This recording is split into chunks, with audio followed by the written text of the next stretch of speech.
साबिक चेयरमैन आबाद आरिफ जीवा साहब हमारे साथ मौजूद हैं। जीवा साहब, बहुत शुक्रिया प्रोग्राम के लिए, आपने वक्त निकाला। ये अगर कीमतें इसी तरह से बढ़ती जाएंगी तो एक आम आदमी की कुव्वत ख़रीद तो पहले बहुत कम हो चुकी है, तो अपना घर बनाने का सोचे भी ना, वो जो कॉस्ट होती है उस तक जब तक पहुँचता है तो कीमत कहीं से कहीं पहुँच चुकी होती है। क्या सिलसिला चल रहा है? अस्सलाम वालेकुम। अच्छा, देखिए, इसमें सबसे पहली बात तो ये है कि ये स्टील प्राइस जो आज आप बता रहे हैं 240, मैंने आज ही स्टील परचेज किया है 2,60,000 रुपए के रेट से। तो इस वक्त 2,60,000 रुपए पर टन का रेट चल रहा है। और ये जो ब्रांडेड, ये मैंने लोकल के प्राइस बताया ना, वो आपने ब्रांडेड लिया होगा शायद। मैंने लोकल इस्लामाबाद से लिया है। मैं इस्लामाबाद की प्राइस आपको अभी कोट कर रहा हूँ, और मैंने इस्लामाबाद से ये आज ही परचेज किया। और कराची में भी आप रेट अगर लेंगे तो ब्रांडेड का ज़्यादा होगा, और ये आपको 257 260 से कम नहीं मिलेगा कहीं भी स्टील।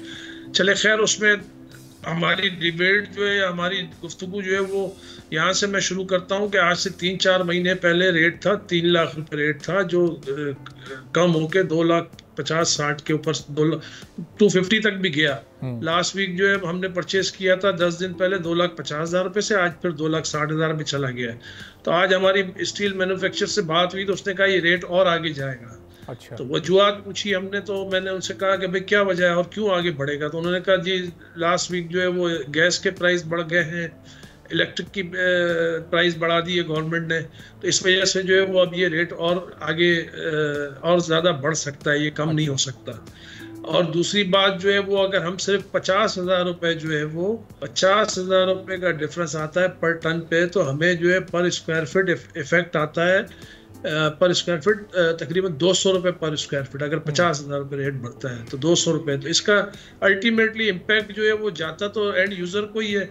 किसी भी जगह भी, जैसे आप एक्सेल लोड अब देखें, पिछली दफ़ा हमने काफ़ी फाइट किया कि जी एक्सेल लोड जो है वो आप मुतारिफ करा रहे हैं, तो वो जो 700 बैग्स आती थी हमारे पास सीमेंट की एक ट्रक में, अब 350 बैग्स आती हैं, तो फेयर बढ़ गया। तो उसका अल्टीमेटली इम्पैक्ट जो है वो ये कहते हैं हमने ट्रांसपोर्टर के ऊपर डाला है, ट्रांसपोर्टर फिर हम हमारे ऊपर डालते हैं, और फिर ये कॉस्ट ऑफ कंस्ट्रक्शन पे जाता है।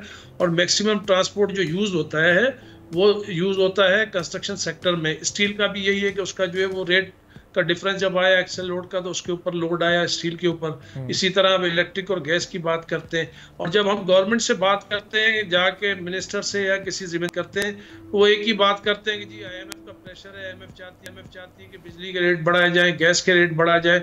जी ठीक है, IMF कहती है बिजली के रेट बढ़ाएं, गैस के रेट बढ़ाएं, आप जो है मजबूर है रेट बढ़ाने के लिए।